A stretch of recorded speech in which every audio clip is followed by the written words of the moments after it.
श्रीहरी जगत पिता दूर करी तो व्यथा ऐका सत्यनारायणाची कथा ही ऐका सत्यनारायणाची कथा ही ऐका सत्यनारायणाची कथा उल्कामुख राजा होता महाथोर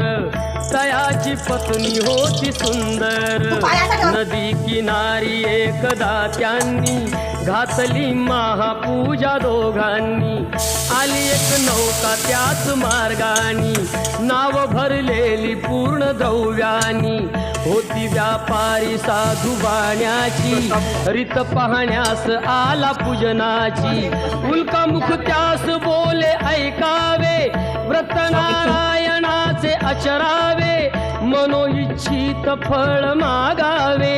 चरणी श्रीहरीच्या लागावे घरासी